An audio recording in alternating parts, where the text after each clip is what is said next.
ഞായറാഴ്ച ഡൽഹിയിലെ ഇന്ദിരാഗാന്ധി അന്താരാഷ്ട്ര വിമാനത്താവളത്തിനും സ്കൂളുകൾക്കും മറ്റ് സ്ഥാപനങ്ങൾക്കും ബോംബ് ഭീഷണി ഉയർത്തി ഇമെയിലുകൾ ലഭിച്ചു. ടെട്രൈസെൽസ് 111 എന്ന ഭീകരസംഘടനയെക്കുറിച്ച് പരാമർശിക്കുന്ന ഇമെയിലിൽ 24 മണിക്കൂറിനുള്ളിൽ നടപടി സ്വീകരിച്ചില്ലെങ്കിൽ ഗുരുതരമായ പ്രത്യാഘാതങ്ങളുണ്ടാകുമെന്ന് മുന്നറിയിപ്പ് നൽകിയിരുന്നു. പോലീസ് അന്വേഷണം ശക്തമാണ്. സമീപകാലങ്ങളിൽ ഡൽഹിയിലെ വിദ്യാഭ്യാസ സ്ഥാപനങ്ങൾക്കു നേരെയുള്ള ബോംബ് ഭീഷണികൾ വർദ്ധിച്ചിട്ടുണ്ട്. അവധി ദിവസമായ ഞായറാഴ്ച ഡൽഹിയെ വീണ്ടും ഞെട്ടിപ്പിക്കുന്ന വ്യാജ ഭീഷണിയായിരുന്നു. ഇന്ദിരാഗാന്ധി അന്താരാഷ്ട്ര (IGI) വിമാനത്താവളത്തിലും നിരവധി സ്കൂളുകളിലും മറ്റ് സ്ഥാപനങ്ങളിലും ബോംബ് ഭീഷണി അടങ്ങിയ ഇമെയിലുകൾ ലഭിച്ചെന്ന് ഡൽഹി പോലീസ് സ്ഥിരീകരിച്ചു. ഡൽഹി വിമാനത്താവളത്തിലും സ്കൂളുകളിലും പരിശോധനകൾ നടന്നുവരികയാണ്. 24 മണിക്കൂറിനുള്ളിൽ പ്രതികരിച്ചില്ലെങ്കിൽ ഡൽഹിയിൽ രക്തപ്പുഴയൊഴുകുമെന്നാണ് മെയിലിൽ പരാമർശിക്കുന്നതെന്നും എന്താണ് ഭീഷണിമെയിൽ അയച്ചവരുടെ ലക്ഷ്യമെന്ന് അന്വേഷിച്ചു വരികയാണെന്നും ഡൽഹി പോലീസ് അറിയിച്ചു.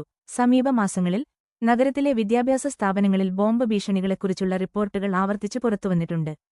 കുറച്ചു ദിവസങ്ങൾക്കു മുമ്പ് DPS Dwarka, Krishna model public school, Sarvodaya Vidyalaya എന്നിവയുൾപ്പെടെ ഡൽഹിയിലെ നിരവധി സ്കൂളുകൾക്ക് ഫോൺ കോൾ വഴി ബോംബ് ഭീഷണി ലഭിച്ചു. മുൻകരുതൽ എന്ന നിലയിൽ വിദ്യാർത്ഥികളെയും ജീവനക്കാരെയും സ്കൂളുകളിൽ നിന്ന് ഒഴിപ്പിക്കുകയും സമഗ്രമായ അന്വേഷണം നടത്തുകയും ചെയ്തു. September 9 university college of medical സയൻസസിന് സമാനമായ ഒരു ഇമെയിൽ ലഭിച്ചു. അത് വ്യാജമാണെന്ന് കണ്ടെത്തിയിരുന്നു.